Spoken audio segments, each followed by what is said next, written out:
Thank you for subscribing to One Mind Dharma's Buddhist Guided Meditations. This episode is brought to you by findasit.com, an online directory for finding meditation groups across the United States. It's just getting going. There's a few groups in there. You can visit www.findasit.com to find a sitting group near you, and you can also add a group in. So today we're going to work with forgiveness, a practice that can be rather difficult at times. We did just have a recorded talk episode on forgiveness, so I highly suggest listening to that as well, perhaps after meditating. And you can find that at oneminddharma.com/talks. So you can allow your eyes to close and settle into a meditation posture. Finding something that works for you. If it feels better to keep the eyes open, you can absolutely do so. And I like to sit with the back upright.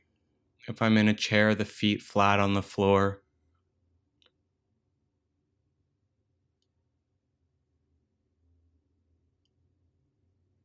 Trying to bring some energy or alertness to my posture. But we can also invite in this sense of relaxation. As you inhale, you can inhale with this sense of bringing energy to the body, lifting the spine up if you're able.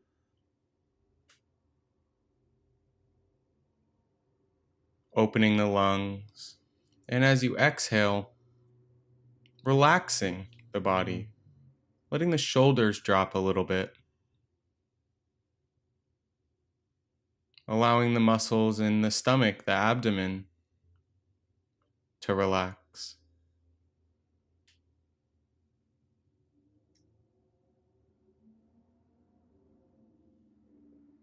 Perhaps letting there be some slack in the jaw with the exhale.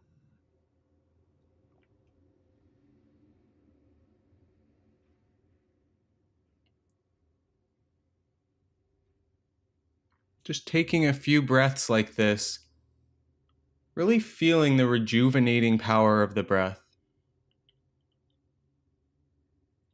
The ability to both bring alertness and relaxation with each inhale and exhale.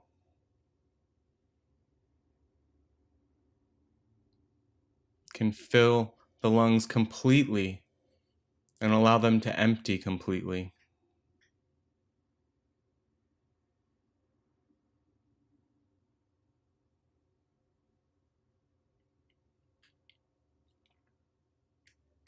We'll start this forgiveness practice with ourselves as we are right now. And perhaps by even mentioning the word forgiveness, something comes to mind. Maybe you're hard on yourself for some behavior or some thought pattern. And as we work here in meditation, you don't need to focus on a way in which you've caused harm necessarily. If something comes up, that's perfectly all right. But it's safe to say that all of us have caused harm, maybe in small ways, to ourselves and to others, whether we knew it or not, whether we intended to or not. It's just the nature of being social creatures. We sometimes cause harm when we don't mean to. We sometimes cause harm when we don't know we are. We sometimes cause harm and never even realize we did. Nobody tells us. We didn't have a moment of awareness. And that's okay. Forgiveness isn't about enabling a behavior, but about opening up the heart and caring for ourselves, regardless of the behavior, of not holding that space in the heart, that resentment. So with this intention of opening up the heart to yourself, you can offer yourself a few phrases of forgiveness, perhaps syncing them with the breath if it helps you. So silently in your head offering, I forgive you for any harm you've caused yourself.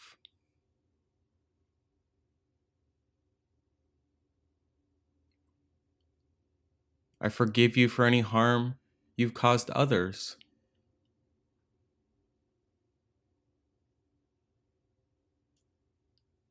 And may I respond with compassion.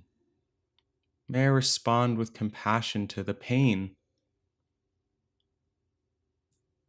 of resentment, the pain of behaving poorly.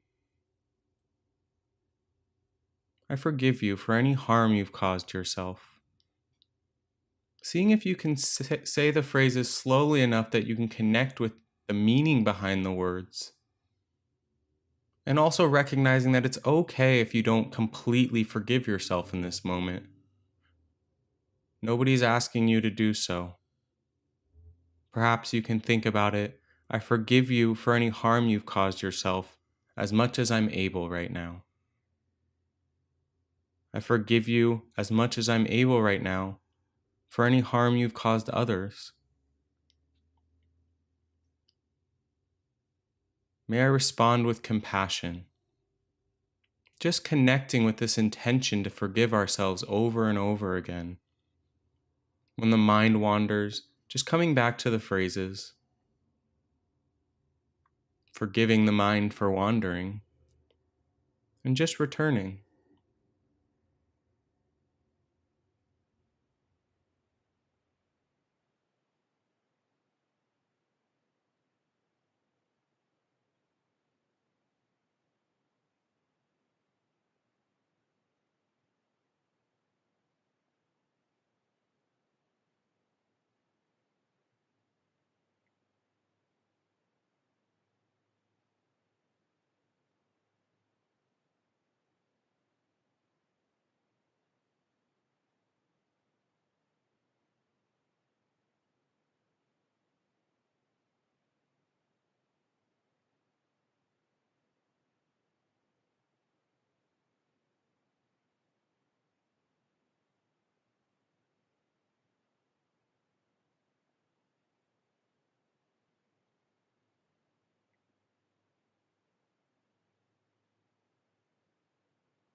Perhaps you notice the mind wander.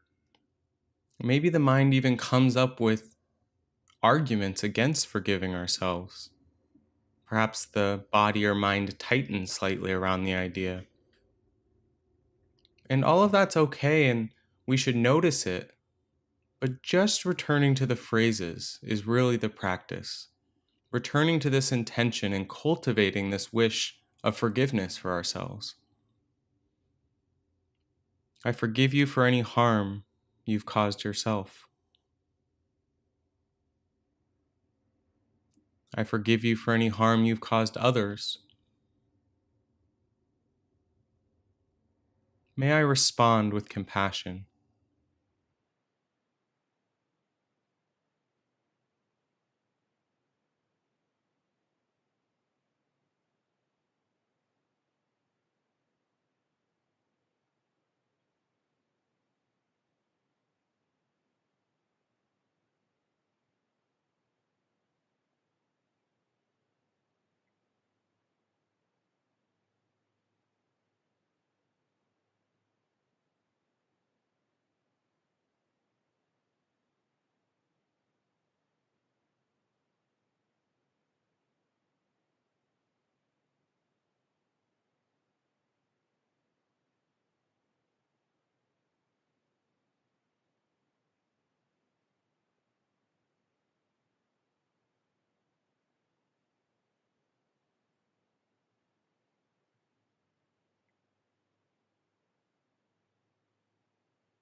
And you can bring to mind now what is traditionally referred to as a good friend.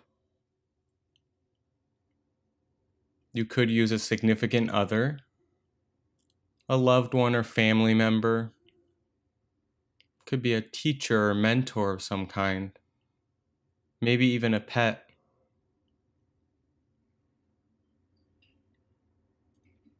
And in this practice of forgiving them, it doesn't mean we approve of some behavior that's harmful or that we're going to allow it again. Forgiveness is for the person, not the behavior. So opening the heart back up to this person, we can still have boundaries. We don't have to be a mat that gets walked all over. But we can work to slowly open the heart up to this person where there may have been harm caused. And again, it may just be, I forgive you as much as I'm able in this moment. And there's nothing wrong with that. So, with this intention of opening the heart back up to this person, can offer them some phrases. I forgive you for any harm you've caused yourself. I forgive you for any harm you've caused me. May you forgive yourself. I forgive you for any harm you've caused yourself. I forgive you for any harm you've caused me. May you forgive yourself.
And switching it up here at the end to ask for forgiveness from this person.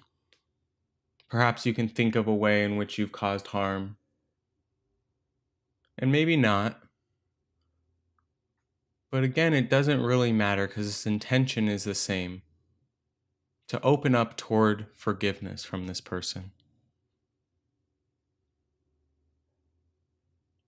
So you can ask for forgiveness with a few simple phrases. I often use the phrase, forgive me for any harm that I've caused you. Forgive me for any harm that I may have caused you. May I forgive myself for causing harm to you. Forgive me for any harm I've caused you. May I forgive myself for causing you harm.